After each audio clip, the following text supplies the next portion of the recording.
Bienvenidos al curso sobre la Trinidad. Mi nombre es Dionisio Blasco y espero en unos minutos poder transmitiros la profundidad de un misterio. Este tema no pretende ni mucho menos desvelar el misterio, ¿eh? La grandeza del misterio es que sigue siendo un misterio, pero sí pretende dar algunas pistas para una aproximación al mismo. Una de las leyes fundamentales en el estudio de la teología, una ley de oro, es saber que es más importante descubrir lo que no es que descubrir lo que es, saber lo que no es que saber lo que es. En la Trinidad, en el misterio de la Trinidad pasa algo parecido.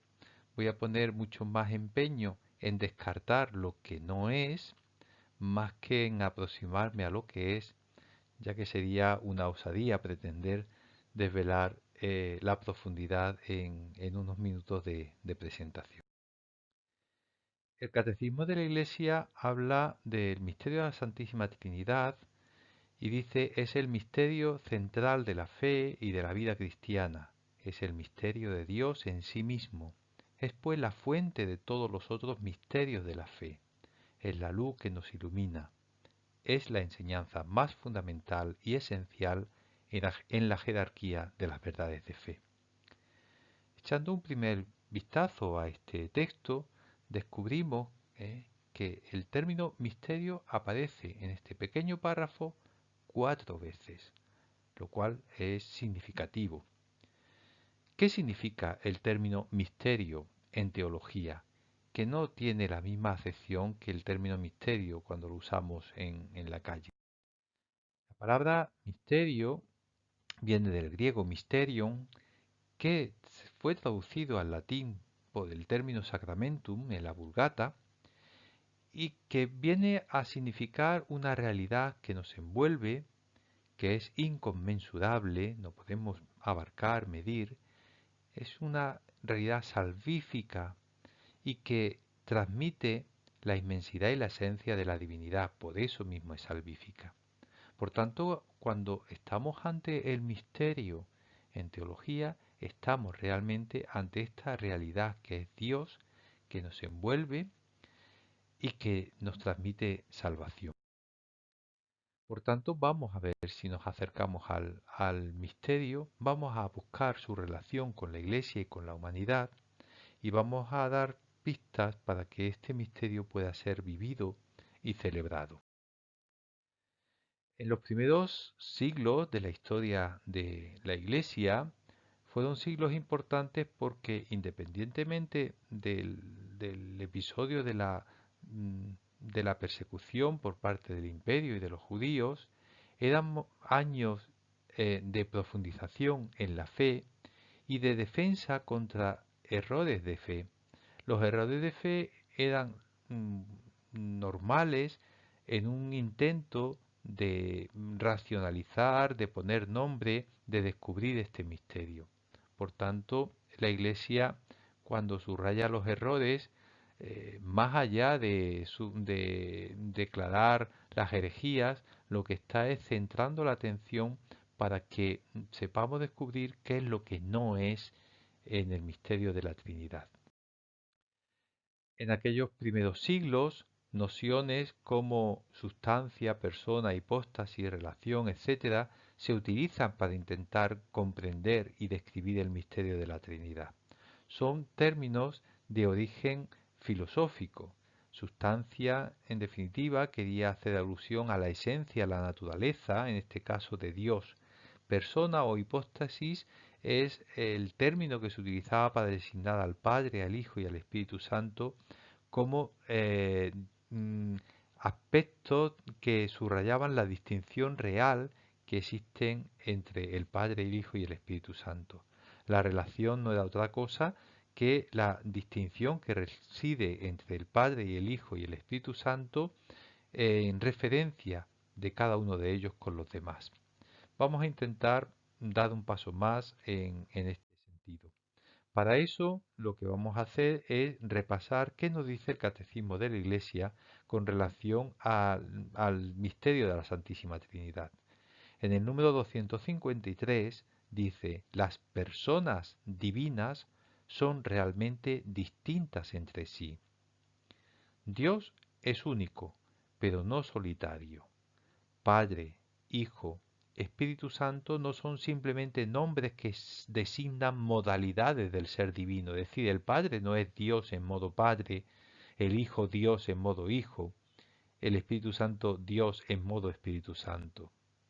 No son modalidades del ser divino, pues son realmente distintos entre sí. Vamos a ver más adelante en qué consiste esta distinción. El que es el Hijo no es el Padre, y el que es el Padre no es el Hijo, ni el Espíritu Santo el que es el Padre o el Hijo. Es decir, no existe confusión, existe una distinción. Son distintos entre sí. ¿Y dónde está esa distinción? ¿Cuál es la clave de la distinción? Sus relaciones de origen. El Padre es quien engendra, el Hijo quien es engendrado, el Espíritu Santo es quien procede. Esta sería la clave para comprender esta distinción entre Padre, Hijo y Espíritu Santo. ¿Mm? Las personas divinas, dice en el 254, son relativas unas a otras. La distinción real de las personas entre sí no divide la unidad divina, es decir, el Padre, Dios no es el fruto de sumar el Padre más el Hijo más el Espíritu Santo. El Padre es totalmente Dios, el Hijo es totalmente Dios, el Espíritu Santo es totalmente Dios. Reside únicamente en las relaciones que la refieren unas a otras, en los nombres relativos de las personas. El Padre es referido al Hijo, el Hijo lo es al Padre, el Espíritu Santo lo es a los dos. Sin embargo, cuando se habla de estas tres personas, dice el Catecismo, considerando las relaciones, se cree en una sola naturaleza o sustancia, es decir, un solo Dios, una sola realidad a la que llamamos Dios, una sola naturaleza divina, que no es, hay que comprenderla en solitario, sino en una comunión de amor, en Padre, Hijo y Espíritu Santo. Y esa diferencia Padre, Hijo y Espíritu Santo lo que viene a subrayar es una relación en el interior de la vida divina. Yo les explico a mis alumnos a veces la Trinidad con el ejemplo del fuego que vemos en este caso en esta vela, ¿no? En el fuego es un solo fuego, una sola realidad, que es el fuego. Sin embargo, podemos focalizar nuestra atención en la llama. La llama que estamos viendo genera luz. Pero la luz no es creada por la llama, la luz no es posterior a la llama, no existe llama sin luz. En el momento en que hay llama, en ese mismo instante se genera la luz. Por tanto, la luz no es creación, es generación. ¿Mm? Y de la llama y de la luz procede el calor que se desprende y que tiene la capacidad de atravesar el espacio e incluso el tiempo a veces y llegar como calor. Tanto calor que si nos aproximamos mucho nos quemamos aunque no toquemos el fuego. El fuego es llama, es luz, es calor, pero no es la suma de las tres, porque se da la realidad del fuego en cada una de las tres. Sin embargo, focalizamos la relación interna que existe en este fuego, descubriendo la llama que genera la luz que es generada por la llama, el calor que se desprende por la llama y la luz. Este sería, salvando todas las distancias, una aproximación primera a este misterio intradivino. El Dios sería el fuego, la llama sería el Padre, la luz el Hijo, el calor el Espíritu Santo. Vamos a ver la doctrina trinitaria, cómo se ha ido reflejando de forma muy germinal ya en la Biblia, aunque no existe en la Biblia, no vamos a encontrar la definición del dogma, que es posterior. En el Antiguo Testamento no se habla del misterio de la Trinidad, no se habla del Dios Padre, Hijo y Espíritu Santo, se subraya la unicidad de Dios frente al politeísmo y la idolatría. Deuteronomio 6: Escucha Israel, el Señor es nuestro Dios, el Señor es solo uno, amarás al Señor tu Dios con todo tu corazón, con toda tu alma, con todas tus fuerzas. Cuando se habla de Dios como Padre en el Antiguo Testamento, se está aludiendo a que Dios es creador, Dios es el Padre del pueblo de Israel, Dios es libertador, Dios es misericordia. No en el sentido del Padre intratrinitario como generador del Hijo. En el Nuevo Testamento tampoco existe una formulación explícita. Eh, pero sí vemos cómo Jesús se dirige a Dios de forma muy particular. Le llama Abba. Nadie antes llamó a Dios Abba, nadie después lo llamará, ni siquiera los discípulos, los apóstoles. Abba es una muestra, una relación peculiar, específica entre Jesús y el Padre, entre el Hijo encarnado y el Padre. Dios es eternamente Padre en su relación a su Hijo. Mateo 11 lo subraya. Nadie conoce al Hijo, es decir, a la segunda persona de la Trinidad, sino el Padre, ni nadie conoce al Padre, sino el Hijo y aquel a quien el Hijo se lo quiera revelar. Entonces, ¿en qué sentido es llamado Padre en el Nuevo Testamento? Bueno, pues porque es Padre de todos los hombres. Es misericordioso, es el Padre de los que acogen a Jesús, y todos nosotros somos hijos con minúscula en el Hijo con mayúscula.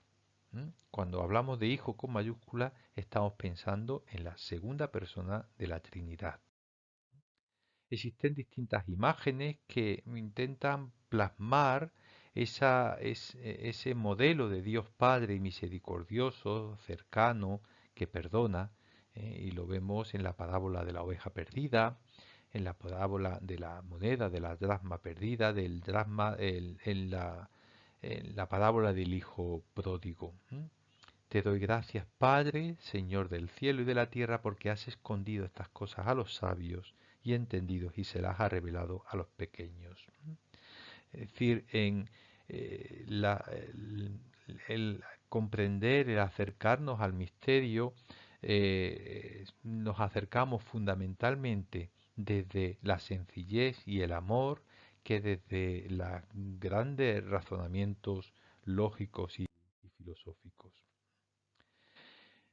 En el credo que veis aquí ahora mismo, descubrimos que cuando habla de Dios Padre, solo le alude, digamos, un subrayado al Dios Padre, diciendo que es todopoderoso, es decir, frente a todas las características de Dios, eterno, omnisciente, etcétera, etcétera, en el credo se subraya la omnipotencia de Dios, lo cual es significativo. Pero ¿qué significa que Dios Padre es todopoderoso? Bueno, pues eh, este único atributo que aparece en el credo refleja una imagen de Dios, de su poder que es universal, que es armonioso, pero que también es misterioso. ¿Por qué? Porque es de Dios. El Señor es Padre que se compadece de todos porque lo puede todo. Es decir, la omnipotencia le lleva a poder ser misericordioso con todos. ¿eh? La fe en la omnipotencia de Dios a veces se pone a prueba por la experiencia que tenemos del mal y del sufrimiento. Si Dios lo puede todo, ¿por qué ha ocurrido esto? ¿Por qué sufrimos? ¿Por qué ocurren por qué el pecado, etcétera? Y entonces tenemos que descubrir que Dios efectivamente lo puede todo, pero sin negar nuestra dignidad, la que nos ha sido dada en la creación como imagen y semejanza de Dios, la que sin negar nuestra condición humana. Dios lo puede todo, pero no contra todo y contra todos. Por tanto, el poder absoluto de Dios se manifiesta fundamentalmente en la victoria sobre el pecado y sobre la muerte, tal y como veremos y pueden observar en el Catecismo de la Iglesia número 268-354. Vamos a ver, una vez que ya nos hemos centrado en Dios Padre, cómo podríamos desarrollar un poquito la teología del verbo del Dios Hijo. En Dios podemos descubrir esa Trinidad inmanente y esa Trinidad económica. Trinidad inmanente hace referencia a la vida íntima y eterna. Referido a nosotros sería nuestro yo interior. La Trinidad económica en teología, economía, significa historia de la salvación, proceso y proyecto de salvación. Por tanto, la Trinidad económica es la Dios en cuanto se manifiesta al mundo para transmitirnos su salvación. ¿En quién? Precisamente en Jesucristo. Jesús de Nazaret, el Verbo encarnado, es el vínculo entre esa Trinidad inmanente y esa Trinidad económica, entre la intimidad de Dios y el Dios que actúa para nuestra salvación. Vamos a descubrir que el nombre de Jesucristo hace referencia precisamente a esta salvación.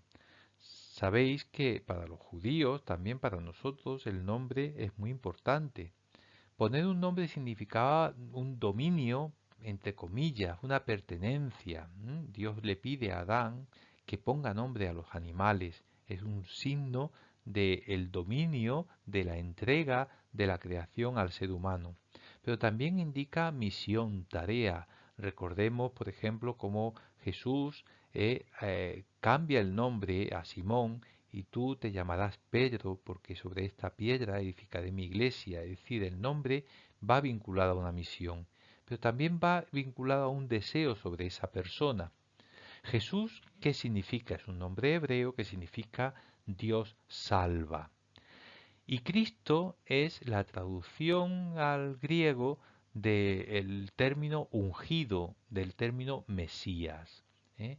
El Mesías era el ungido, ungir era derramar aceite de oliva sobre la persona para proclamar a alguien rey, sacerdote, profeta en algunas ocasiones. El Mesías unía en su persona estas tres grandes columnas de la fe del pueblo de Israel: la realeza, el sacerdocio y la profecía.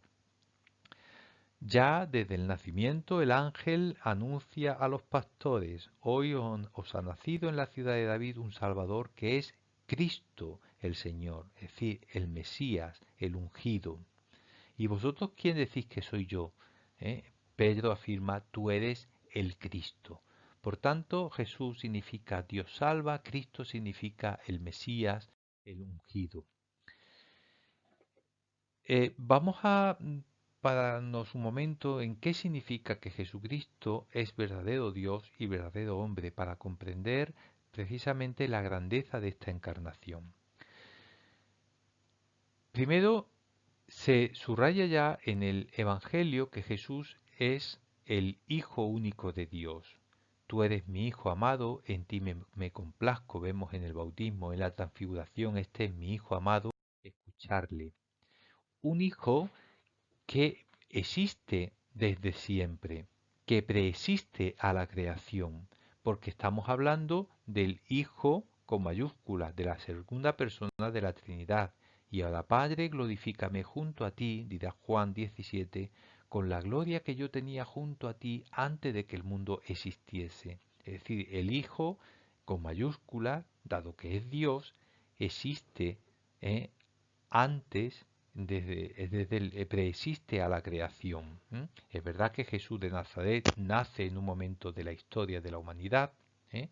Pero el verbo que se encarna en Jesús preexiste a la creación.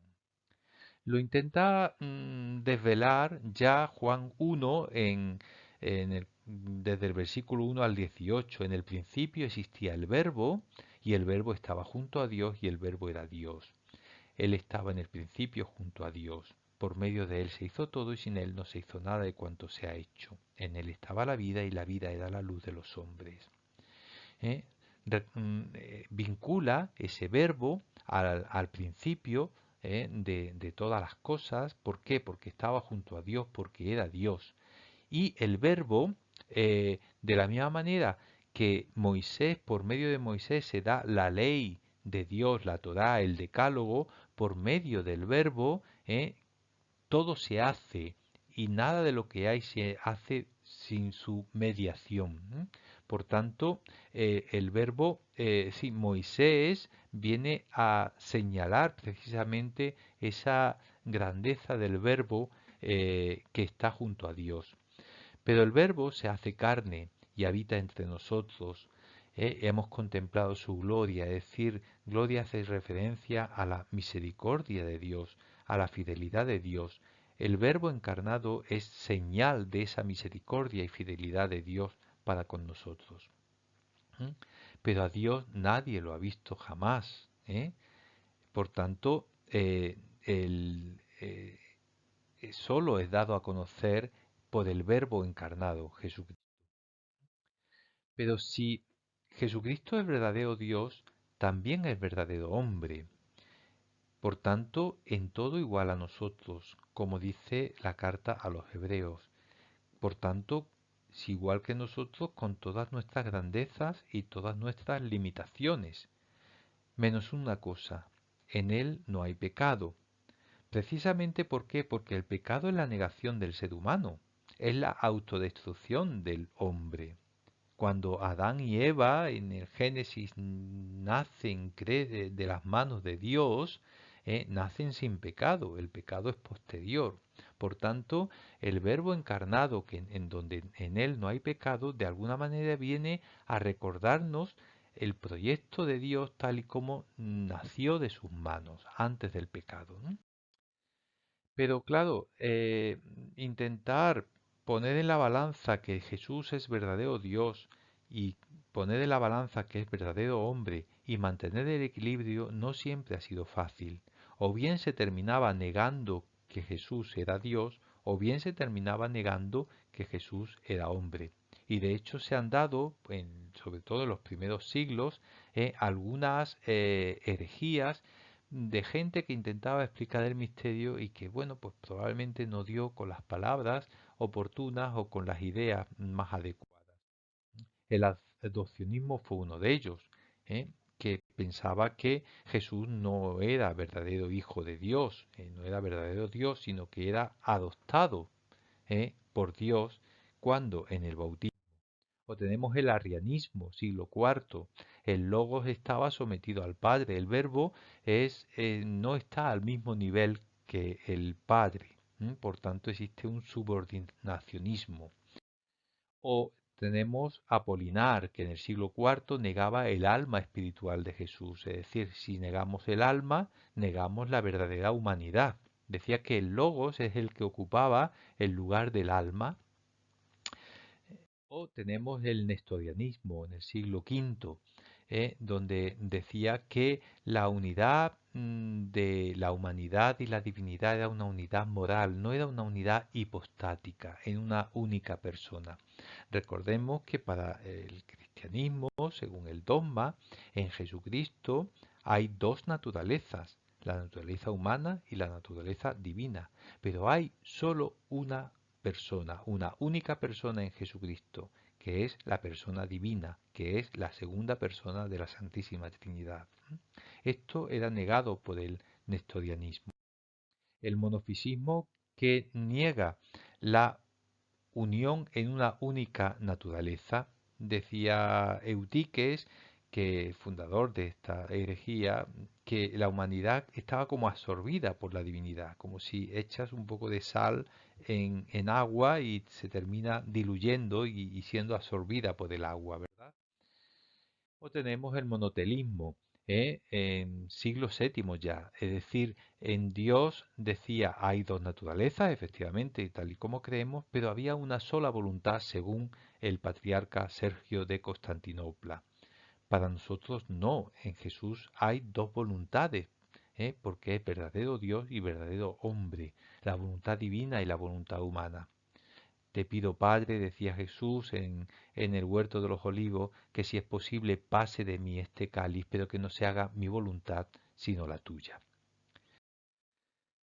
Y ahora vamos a hablar en unos minutos del Dios Espíritu Santo, quizás uno de los más olvidados. Ya en los Hechos de los Apóstoles se decía, ni siquiera hemos oído hablar de un Espíritu Santo.